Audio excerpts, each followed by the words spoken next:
Bismillahirrahmanirrahim. Assalamualaikum warahmatullahi wabarakatuh.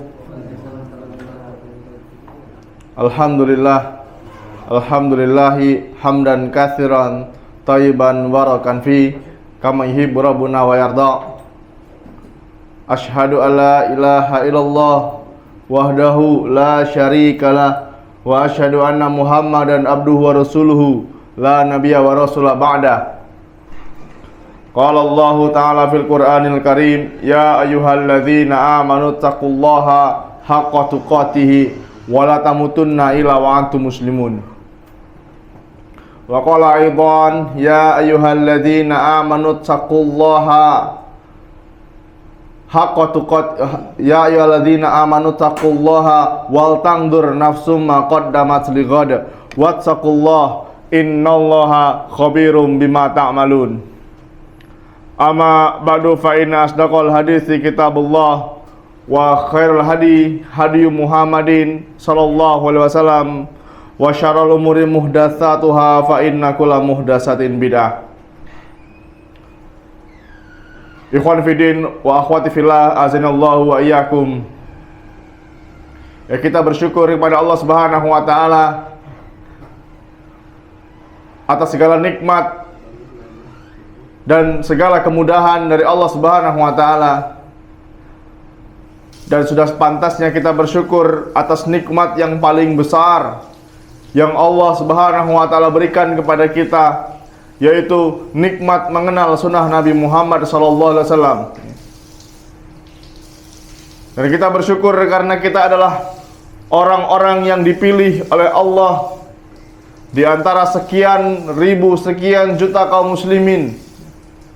Kita termasuk orang yang terpilih, yang dimudahkan oleh Allah Subhanahu wa taala untuk memahami agama Islam, untuk memperdalam sunnah Nabi Muhammad sallallahu alaihi wasallam. Karena banyak di luar sana kaum muslimin yang masih disibukkan dengan perkara dunianya, yang masih disibukkan dengan hal-hal yang jelas-jelas bermaksiat kepada Allah Subhanahu wa taala. Kita orang yang dipilih untuk duduk di majelis ilmu, untuk memahami Al-Quran dan Sunnah sesuai dengan pemahaman para sahabat Nabi Muhammad SAW. Dan tentu buah dari ilmu adalah amal. Kita dituntut untuk mengamalkan ilmu yang telah kita miliki. Karena tidak akan bergeser kaki kita, kaki anak Adam, kaki manusia kelak di hadapan Allah Subhanahu wa taala sebelum ditanya 4 perkara, yang diantaranya adalah masa muda kita, umur kita digunakan untuk apa, dan capeknya kita digunakan untuk apa. Apakah untuk bermaksiat kepada Allah, ataukah untuk ketaatan dan menjalankan sunnah Nabi Muhammad SAW. Dan itu ikhwah, semuanya akan dimintai pertanggungjawaban di sisi Allah Subhanahu wa taala. Dan alhamdulillah atas kemudahan dari Allah Subhanahu wa taala dan segala fasilitas yang Allah Subhanahu wa taala berikan kepada kita, saat ini kita bisa duduk di tempat yang insya Allah selalu mendapatkan keberkahan dari Allah Subhanahu wa taala, di musola Rumah Sakit Air Bunda Kota Lubuk Linggau, untuk menunaikan kewajiban kita sebagai seorang muslim, untuk mempelajari agama Islam sesuai dengan Al-Quran, Sunnah, dan pemahaman sahabat Nabi Muhammad SAW. Dan alhamdulillah saat ini kita memasuki pembahasan tentang jihad. Jihad ini bukan perkara yang baru, bukan pembahasan yang baru. Sudah dibahas oleh para ulama. Justru banyak hadis-hadis dari Nabi Muhammad SAW yang mengabarkan tentang jihad. dan sangat disayangkan. Sangat disayangkan sebagian kaum muslimin saat ini banyak yang salah mendefinisikan jihad. Dipikirnya jihad itu teriak-teriak di depan kantor polisi. Jihad itu teriak-teriak di kantor-kantor pemerintahan. Menjelek-jelekkan pemerintah. Mengumpat pemimpin. Dan itu semua mereka menganggapnya jihad. Jihad bukan seperti itu, ikhwah. Karena akidah Ahlussunnah wal Jamaah tetap taat dan patuh kepada pemimpin selagi dalam ketaatan. Jadi bukan dengan cara melawan pemerintah. Ini bukan metode, bukan jihad sesuai dengan syariat. Justru ini adalah manhajnya orang-orang Khawarij. Orang-orang Khawarij yang suka mengkafir-kafirkan pemerintah. Mengatakan bahwa pemimpin kita ini kafir. Waliyazubillah.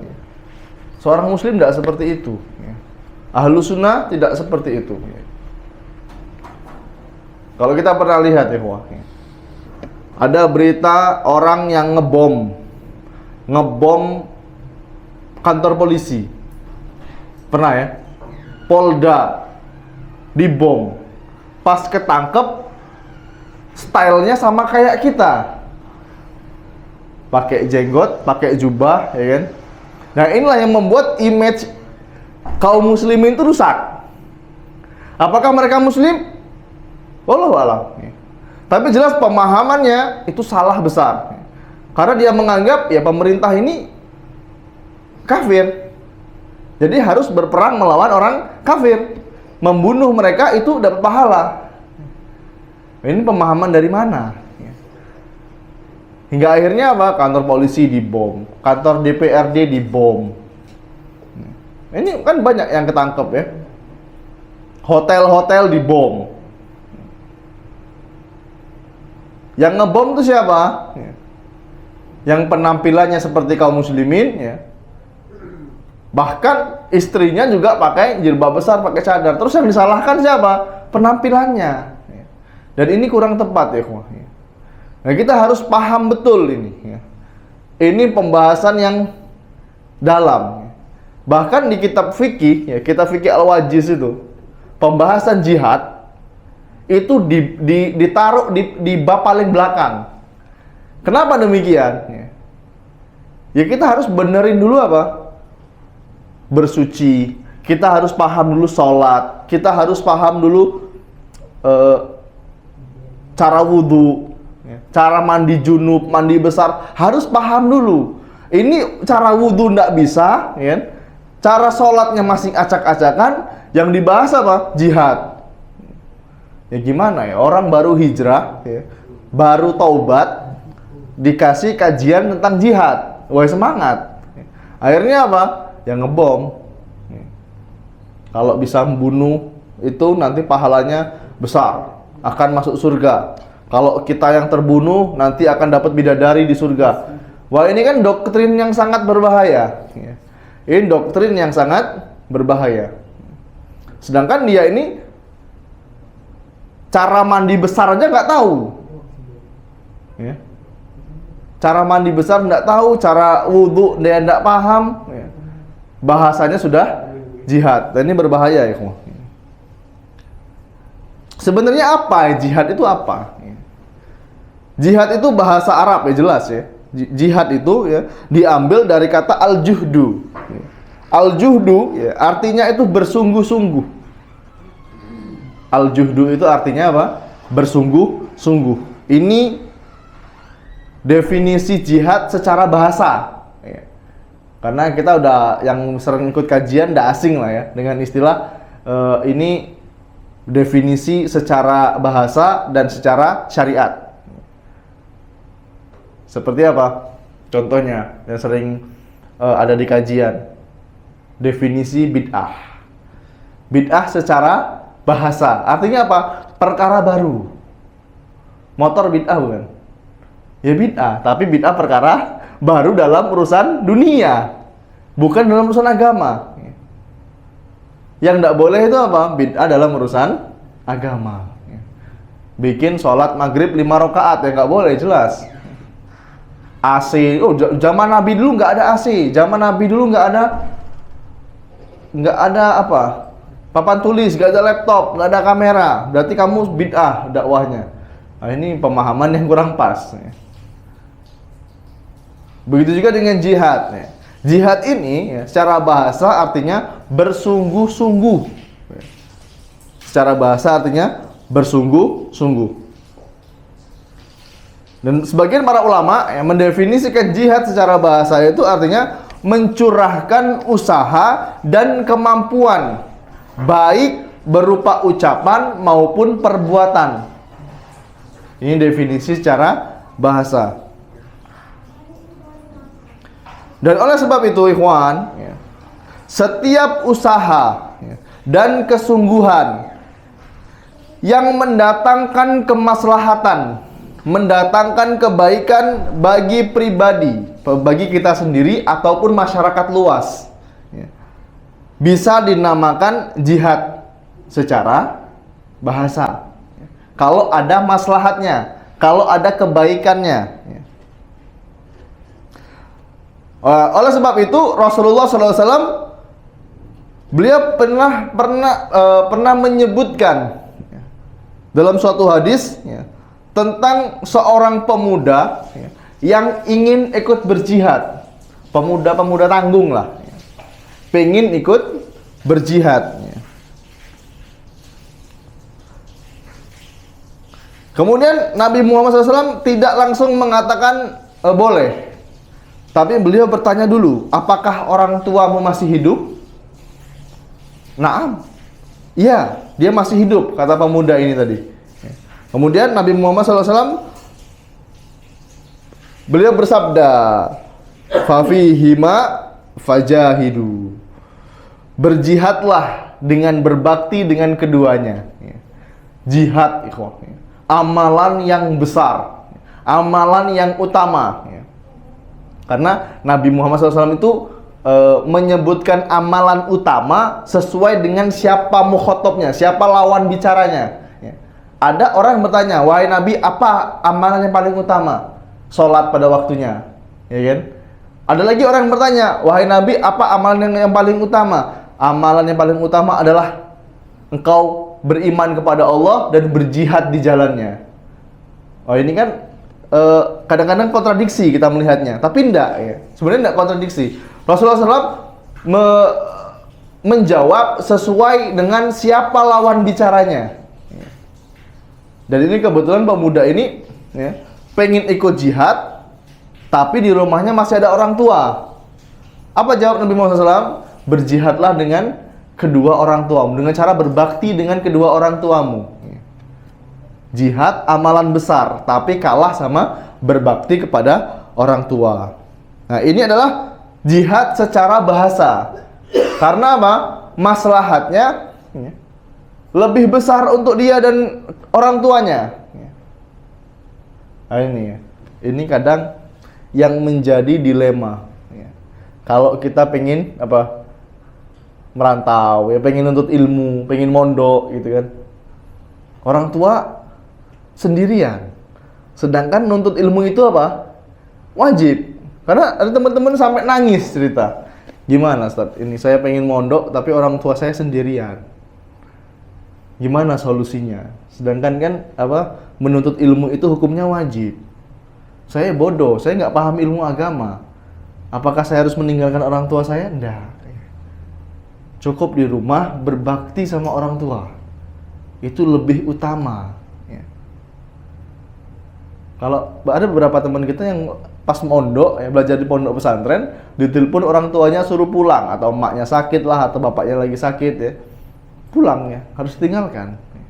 Karena apa? Maslahatnya lebih besar ketika dia pulang ke rumah. Dan ini bisa menjadi ladang pahala untuk dia. dengan cara dia berakhlak yang mulia kepada orang tuanya. Ini seperti pemuda ini ya. Dia berakhlak mulia kepada orang tuanya, ini sudah luar biasa ya. Sudah luar biasa pahalanya. Karena ikhwan ya, seorang orang yang berilmu ya, tanpa akhlak yang mulia ya, maka ilmunya ini apa ya, nggak bermanfaat itu loh. Seseorang yang berilmu tanpa didasari akhlak yang mulia, maka ilmunya ini kurang bercahaya. Sebagian kita melihat saudara-saudara kita itu mungkin dalam segi ilmu agamanya kurang, tapi kalau soal akhlak, oh luar biasa dia. Akhlaknya sangat luar biasa. Ya, akhlak mulia ini bukan sekedar kalau ketemu salam, kalau ketemu masya Allah Bro Jasrian, enggak. Salah di antaranya apa? Salah satunya ya kalau minjem duit ya balikinnya tepat waktu. Nah, ini termasuk akhlak yang mulia. Dan ini ikhwan ya, ini adalah definisi jihad secara bahasa. Kalau ada manfaat untuk dirinya sendiri dan orang lain, itu namanya jihad. Contohnya apa lagi? Kita kerja. Kalau kita kerja niatkan karena Allah, kita niatkan karena bertanggung jawab menafkahi keluarga kita. Nah, ini sudah termasuk jihad, tapi jihad secara bahasa. Bahkan ada ya hadis-hadis yang menyebutkan tentang orang yang mati tapi dihukumi dia syahid. Dia dihukumi sebagai sedang berjihad. Di antaranya apa? Mati sedang nyari nafkah. Kita berangkat kerja, qadarullah kecelakaan, mati. Ini dihukumi syahid. Kalau kita niatkan untuk menafkahi orang tua, menafkahi keluarga. Apalagi kalau kita punya orang tua. Kemudian apa lagi? Orang yang mati terbakar. Tapi ya tentu berbeda dengan orang yang mati syahid yang sesuai dengan definisi syariat ya, seperti berperang di jalan Allah. Ini tentu beda kedudukannya dengan orang yang mati ketika mencari nafkah, ketika kebakaran. Mungkin dia hidupnya di dunia itu banyaklah melakukan maksiat kepada Allah. Kemudian mati, dia kebakaran, terbakar matinya. Ya tentu ada pertimbangan dulu. Kemudian orang yang mati tenggelam. Orang yang mati tenggelam ini dihukumi syahid. Tapi ingat, tentu kedudukannya berbeda dengan orang yang mati berperang di jalan Allah Subhanahu wa taala. Kemudian orang yang sakit perut, mati karena sakit perut. Ini hiburan ya, hiburan untuk saudara-saudari kita yang mungkin di bawah lagi sakit yang berhubungan dengan perut lah. Kalau pas qadarullah meninggal ya, maka ini dihukumi syahid ya. Itu jihad secara bahasa. Adapun jihad secara syariat ya, para ulama mendefinisikan yaitu dengan bentuk mencurahkan kemampuan yang dilakukan kaum muslimin ya, dalam memerangi orang kafir yang menentang dan memerangi Islam. Orang kafir yang menentang dan memerangi Islam, ingat ya. Atau orang yang murtad ya, orang yang keluar dari agama Islam. Atau para pemberontak. Ya kayak tadi, pemberontak itu seperti golongan orang-orang Khawarij yang suka mengkafirkan pemerintah, yang suka ngebom. Nah, itu orang-orang Khawarij. Kalau ada perintah untuk berjihad ya, dari pemerintah, dari pemimpin kita ya, maka kita wajib untuk memerangi mereka. Apalagi yang punya pemahaman aneh seperti ini ya. Nggak mau ini bikin KTP. Kenapa? Negara ini negara kafir. Saya mau bikin negara sendiri. Yang ada yang terakhir itu apa? Ditangkap di Poso ya kalau nggak salah ya. Di daerah Sulawesi situ. Dia cita-citanya pengen bikin negara di dalam negara Islam katanya. Dengan cara menggulingkan pemerintah yang sah. Mudaratnya apa? Ya dia membunuh polisi, membunuh tentara ya. Sambil teriak takbir, nembak polisi. Gimana ini definisi jihadnya? Allahu a'lam. Ini memerangi orang kafir yang menentang dan memerangi Islam atau para pemberontak dalam rangka untuk menegakkan kalimat Allah Subhanahu wa taala, la ilaha illallah. Kita memerangi orang kafir yang menentang kita. Oh, ini definisi orang kafir nggak perlu disebutkan lagi ya, karena sudah pernah kita bahas ya, di Jumat juga kalau nggak salah ya. Ada kafir yang harbi. Kafir harbi itu siapa? Ya itu orang-orang Yahudi yang jelas-jelas kebenciannya kepada kita, kepada kaum muslimin. Kemudian ada kafir yang dalam perlindungan kaum muslimin, yang dia tinggal di negara Islam. Seperti orang-orang kafir yang tinggal di Lubuk Linggau ini, kita nggak boleh mengganggu dia. Kita nggak boleh mengganggu mereka. Tapi kita juga tidak boleh membantu mereka dalam rangka untuk ketaatan pada agamanya. Contohnya apa? Kita diajak masak-masak untuk acara hari raya mereka, ini nggak boleh bantu. Tapi kalau orang kafir minta, tetangga kita orang kafir minta tolong untuk dibetulkan gentengnya, pas qadarullah dia wanita tua hidup sendirian, gentengnya bocor, boleh nggak kita bantu? Ya boleh. Tapi kalau dia ngajak kita, Mas, nanti ajak istrinya ya datang ke sini bantuin saya masak untuk acara hari raya kami. Wah, ini nggak boleh kita ikutin. Karena termasuk menolong agama mereka. Dan ini tidak boleh diganggu. Orang kafir seperti ini tidak boleh diganggu. Kalau kita bermuamalah sama mereka boleh nggak, Ustaz? Boleh. Kita beli sama mereka nggak apa-apa. Orang kafir, orang non-muslim, dia punya toko. Kita mau beli sama mereka nggak apa-apa. Tapi kalau ada saudara kita muslim yang jualan produk yang sama, kita dahulukan beli dengan saudara yang muslim. Walaupun bahasa linggaunya apa? Kacek itu apa? Selisih ya. Selisih kacek. Selisih 500 lah, 500 perak. Lebih murah ke orang non-muslim ya. Ya nggak apa-apa, kita belanja kepada saudara kita yang muslim dulu. Dan ingat ikhwan ya, tidak boleh kita mengganggu mereka. Kita punya tetangga orang non-muslim, kita nyetel murotal pagi-pagi atau pada subuh, nyetel murotal kenceng-kenceng, nggak boleh. Karena itu bukan bukan kewajiban. Kecuali kalau azan ya, orang kafir punya rumah sebelah masjid. Terganggu karena suara azan, udahlah kecilin aja lah suara azannya, nggak boleh. Karena azan itu syiar, harus dikumandangkan. Tapi kalau kita dengar murotal, dengar kajian kenceng-kenceng dan membuat mereka terganggu, ingat ya, membuat mereka terganggu, maka ini tidak boleh. Kalau dia fine-fine aja nggak masalah. Nih, Pak Amrul silakan.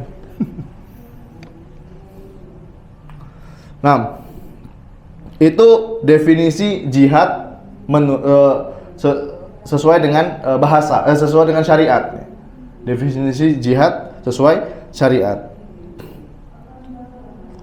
Karena yang kita sebutkan tadi itu turunan dari hadis Nabi Muhammad SAW. Man qatala litakunu kalimatullah hiyal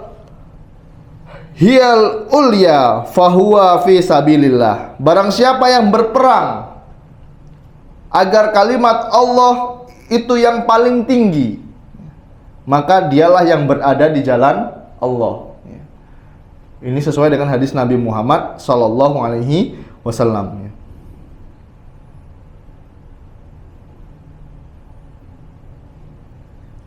Dan bentuk perlawanan kita, jihad kita, perlawanan kepada para musuh Islam. Yang pertama tadi siapa? Orang kafir. Kemudian yang paling berat itu orang munafik.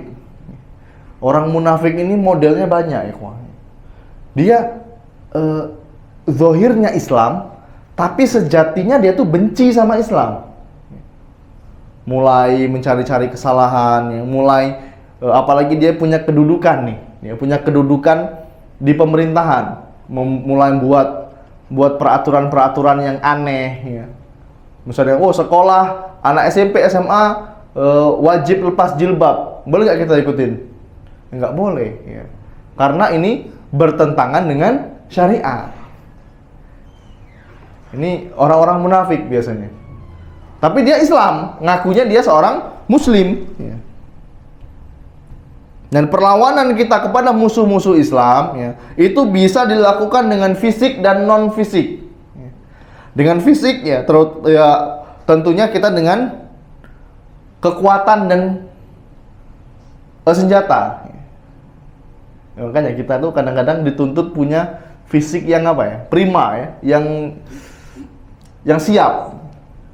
Ya, karena kita nggak tahu apa yang akan terjadi ke depannya. Ya, kalau pemerintah kita memerintahkan kita untuk jihad gimana? Ya.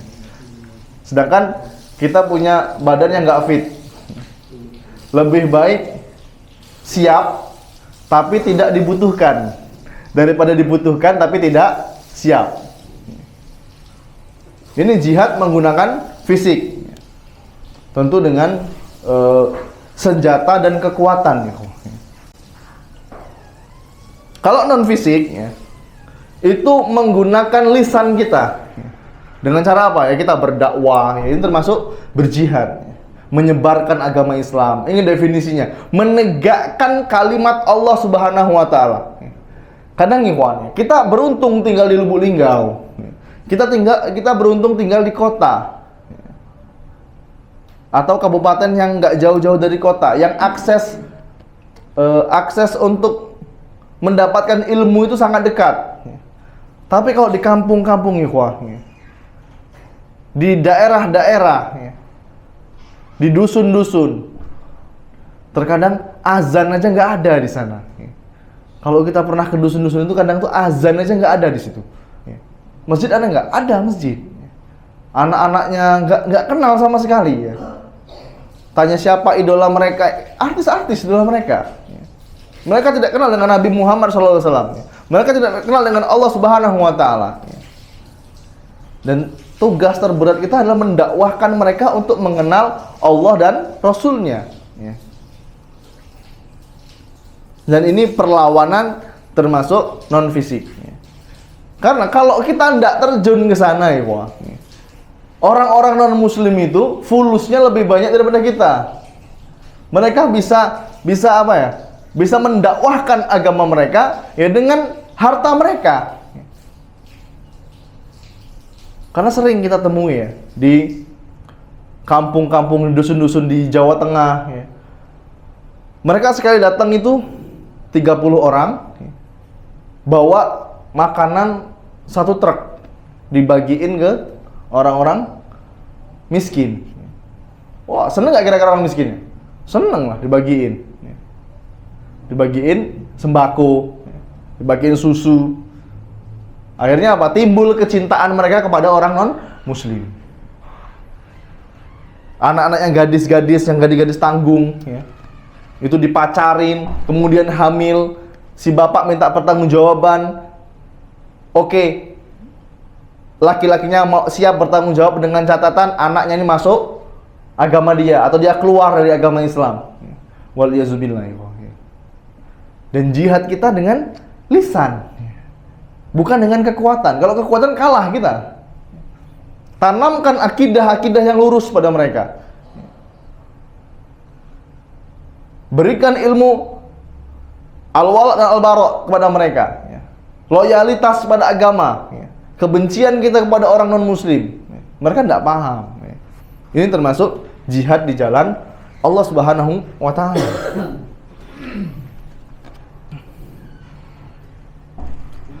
Allah Subhanahu wa taala berfirman, "Ya ayuhan nabiyyu jahidil kufara wal munafiqina waghdud 'alaihim." Dalam surah At-Taubah ayat yang ke-73.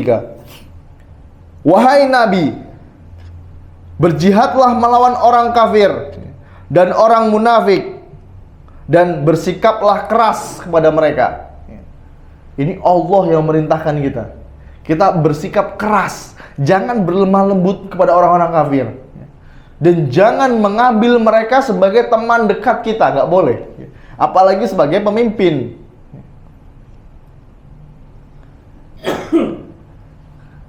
Kalau ada dua pilihan, pemimpin walaupun ini orang Muslim yang apa ya?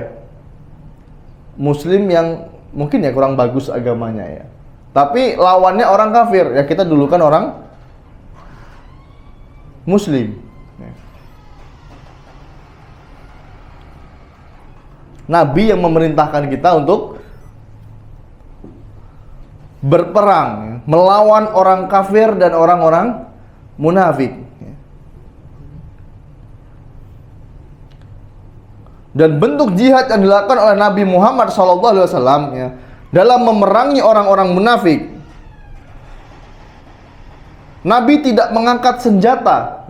Nabi tidak mengangkat senjata dan tidak juga membunuh mereka.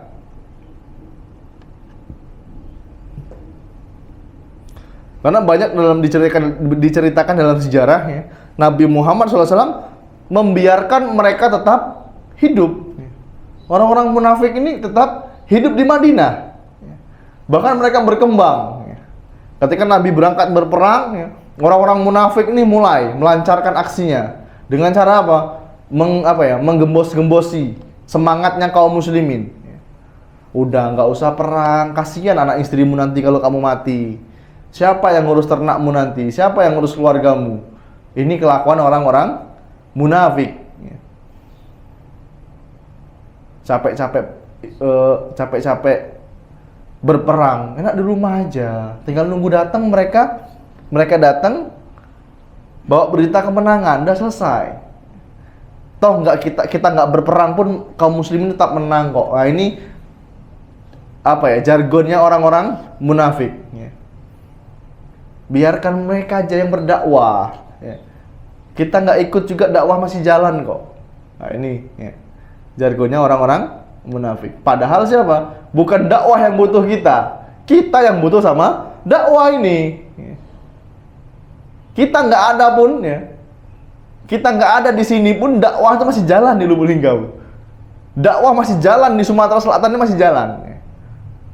Jangan merasa kita yang paling berjasa. Nah, ini nggak boleh. Berjasa dalam agama ini nggak boleh. Wah, yang mendekati aku dakwah di Lubuk Linggau ini siapa? Nak kenal ke manhaj ini, ke masyarakat Lubuk Linggau ini bisa hangus amalannya karena ujub.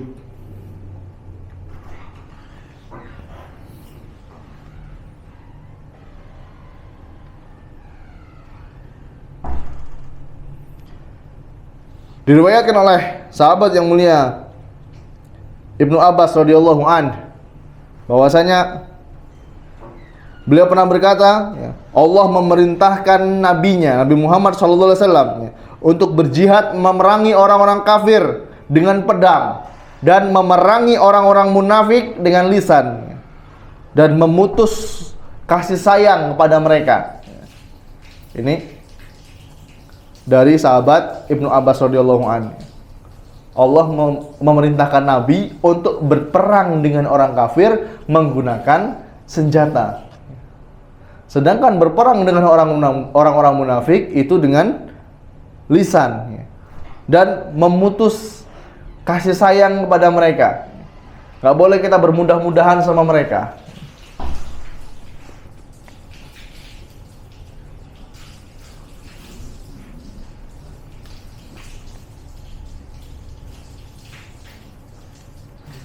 Ikhwan fiddin, azinallahu wa iyyakum.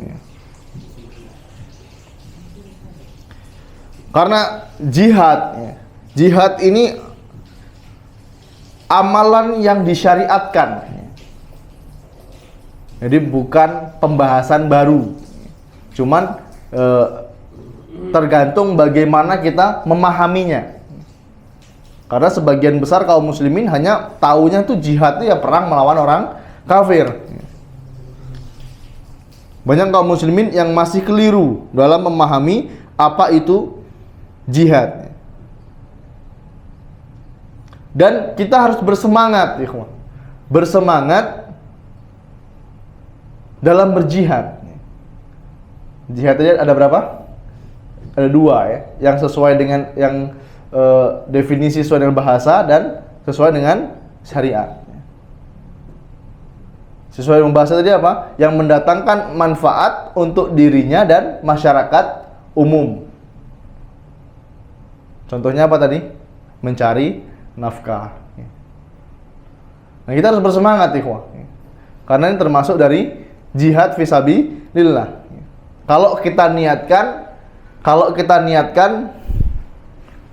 untuk bertanggung jawab atas keluarga kita.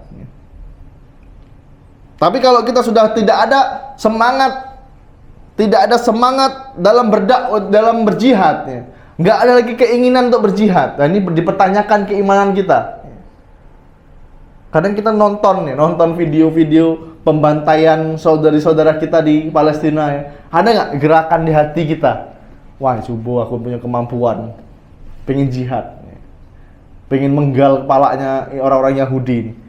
Ada nggak rasa seperti itu? Kalau nggak ada, kalau hati kita biasa-biasa aja, paham nggak? Biasa-biasa aja melihat saudara-saudara kita dibantai di sana, dan tidak ada keinginan kita untuk membalas, untuk membantu kaum muslimin, berarti perlu dipertanyakan keimanan kita.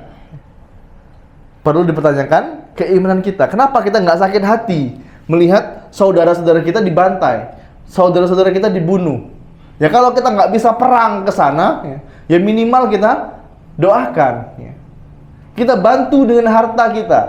Kalau nggak punya harta gimana? Dengan doa. Karena doa inilah senjatanya kaum muslimin. Tapi kalau kita nggak ada lagi keinginan dalam berjihad, ini bahaya, ikhwah. Karena Nabi Muhammad SAW beliau pernah bersabda, "Idza tabayatum bil ghina wa aghadtum aznabal baqar wa raditumul bizar'i wa taraktumul jihad sallallahu alaikum zullala yanzi'uhu hatta tarji'u ila dinikum." Kata Nabi Muhammad SAW, kalau kalian sudah berjual beli dengan inah, dengan sistem riba, kemudian kalian mengambil ekor sapi, yaitu kayak sapi apa ya, nurut, tarik ke sini nurut, tarik ke sana nurut, ya kan? Wa taraktumul jihad, dan kalian meninggalkan jihad, meninggalkan jihad, maka Allah akan menimpakan kalian kehinaan. Sampai kapan? Dan Allah tidak akan mencabut kehinaan tersebut. Sampai kapan? Hatta tarji'u ila dinikum, sampai kalian kembali kepada agama kalian. Bisa nggak kita kembali ke agama kalian? Seperti yang saat ini terjadi. Nggak usah mikirin politik, ikhwah. Politik itu bukan dunia kita. Dunia kita tuh apa? Datang ke majelis ilmu, udah selesai kita. Datang ke majelis ilmu, doakan para pemimpin kita, udah selesai kita. Hatta tarji'u ila dinikum, ingat konsepnya. Sampai kalian kembali kepada agama kalian. Teriak jihad, jihad, jihad, tapi sholat lewat. Berangkat yang dia sebut jihad jam 10 pagi. Sampai jam berapa? Sampai jam 4:30. Teriak-teriak, ngata-ngatain pemimpin. Zuhur sama asarnya lewat. Dikerjakan tapi akhir waktu. Uzur syar'i nggak kira-kira? Enggak. Nabi tidak pernah mengajarkan seperti itu, ikhwan. Tetap taat dan patuh. Itu akidah kaum muslimin. Wah, berarti ustadz ini pro sama pemerintah, pro sama rezim. Ya enggak seperti itu. Karena dalam Islam memang diajarkan kita untuk taat dan patuh kepada pemimpin. Ini hadisnya sahih ya. Kalau kita sudah jual beli dengan riba, kemudian kita seperti kerbau, seperti sapi yang dicucuk hidungnya. Kalau tarik ke sini nurut, tarik ke sana nurut, ya. Bingung kita mencari kebenaran. Kemudian kita meninggalkan jihad, maka Allah akan timpakan kehinaan untuk kita, untuk kaum muslimin. Sampai kapan? Hatta tarji'u ila dinikum. Sampai kalian kembali kepada agama kalian. Banyak, kita banyak. Jumlah kaum muslimin itu banyak. Tapi apa kata Nabi Muhammad SAW? Seperti buih yang ada di lautan. Banyak tapi tidak bermanfaat. Coba antum lihat buih di lautan itu, di pantai itu. Banyak, tapi nggak ada manfaatnya.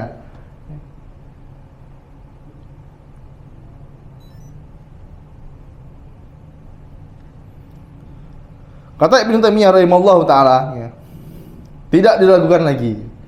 Jihad dan melawan orang yang menyelisihi para rasul dan mengarahkan pedang syariat kepada mereka serta melaksanakan kewajiban-kewajiban disebabkan pernyataan mereka untuk menolong para nabi dan rasul, untuk menjadi pelajaran berharga bagi yang mengambilnya, sehingga orang yang menyimpang menjadi jera. Yang demikian ini termasuk amalan paling utama yang Allah perintahkan kepada kita sebagai wujud untuk mendekatkan diri kepadanya, yaitu kepada Allah Subhanahu wa taala. Kita harus punya semangat, ikhwan. Punya semangat untuk berjihad. Ya minimal jihad dalam pengertian bahasa lah. Jihad dengan ilmu. Berjihad dengan ilmu. Ini terlihat mudah tapi sulit. Jihad dengan ilmu. Kalau kita tidak bisa berjihad dengan ilmu, ya kita bantu para penuntut ilmu. Nah, ini banyak jalannya sebenarnya. Contohnya apa? Contoh gampangnya, kita memberikan kitab, buku. Tidak mahal nih, wah. Buku-buku mengkoror atau buku yang kurikulum yang sering diajarkan di pondok pesantren itu. Misalnya kita punya satu teman nih, yang dia dimudahkan mondok. Jangan dikira yang mondok itu enak ya. Ya keterbatasan dalam biaya misalnya. Udah aneh yang belikan kitabnya. Kita punya kemampuan finansial. Nih, saya belikan kitab. Pakai kitab ini ya. Ini jadi hujah anak di hadapan Allah nanti. Sampai kitab ini digunakan ya, terus digunakan sama dia, sama teman kita ini untuk berdakwah ya, maka pahalanya akan terus mengalir ya. Kita ikut andil. Kalau kita nggak bisa di belakang meja ya, kita bantu ustadznya, kita bantu para penuntut ilmunya ya. Kita sering lihat di Lubuk Linggau ini luar biasa ya, nggak kurang-kurang kayaknya untuk membantu para penuntut ilmu. Dibelikan kitab, dibelikan tiket pulang, dibelikan kebutuhannya ya. Ini luar biasa ya. Diadakan majelis-majelis ilmu. Ini banyak sekali ya. Ini termasuk jihad di jalan Allah. Akan tetapi ya, semua yang kita lakukan ya, harus ikhlas. Ikhlas dan mengikuti sunnah Nabi Muhammad SAW. Karena jihad itu ibadah, ibadah tidak akan diterima kalau dua syarat ini tidak terpenuhi. Apa tadi? Ikhlas dan mengikuti sunnah Nabi Muhammad SAW. Makanya banyak orang yang keblinger itu jihad tapi tidak belajar, tidak sesuai dengan sunnah, menuntut ilmu, belajar di pondok pesantren, itu masuk jihad. Dia meluangkan waktunya, mengorbankan masa mudanya untuk belajar dengan harapan bisa mendakwahkan ilmunya, tapi dia tidak ikhlas. Mungkin awalnya dia ikhlas, tapi lama-kelamaan tidak ikhlas. Wah, enak ya jadi ustadz nih, kemana-mana dijemput, pakai mobil bagus. Aku pengen jadi ustadz lah, biar kayak ustadz Fulan yang ada di TV. Enak jadi ustadz. Nah, ini niatnya sudah rusak. Nah, sedikit nasihat buat teman-teman yang punya anak ya, atau yang anaknya sudah mondok, atau yang niat rencananya pengen memondokkan anaknya. Kasih motivasi itu sahabat Nabi Muhammad SAW dan para sahabatnya. Bukan dimotivasi dengan ustadz-ustadz yang ada di YouTube, yang ada di TV. Nak, kalau kamu mondok nak, ya, kamu kayak itu nak, ya, kayak ustadz Fulan nak. Enak, kemana-mana tiket pesawatnya dibayarin, kemana-mana dijemput pakai mobil bagus. Jadi niat mondoknya anak tadi rusak. Gara-gara siapa? Gara-gara orang tuanya. Nah, kalau kamu bisa menyelesaikan belajar kamu ya, di pondok pesantren ini nak, dan kamu bisa berdakwah, bayangkan nak, pahala yang kamu dapat nak. Ya. Bukan cuman kamu nak, Abi juga dapat. Abi yang kerja keras berusaha untuk memenuhi kebutuhan kamu selama di pondok pesantren nak. Ya. Kalau kamu berdakwah, insya Allah Abi dapat juga pahalanya. Ini motivasi, bukan dimotivasi. Kalau kamu belajar, kamu kayak Ustadz Fulan, enak kemana-mana. Ya. Dijemput, ya. Tiket pesawat dibeliin, ini kurang pas. Ya. Ini bisa merusak niat. Ya. Salah satu syarat tadi apa? Di antara syaratnya tadi apa? Harus ikhlas dan berilmu, mengikuti sunnah Nabi Muhammad SAW. Wallahu a'lam bishawab. Ya, mungkin sementara ini dulu yang saya sampaikan karena pembahasannya tanggung, nanti takutnya malah gantung pembahasannya. Insya Allah kita lanjutkan pada pertemuan yang akan datang. Kami akhiri dengan doa kafaratul majlis. Subhanakallahumma wa bihamdika asyhadu alla ilaha illa anta astaghfiruka wa atubu ilaik. Assalamualaikum warahmatullahi wabarakatuh.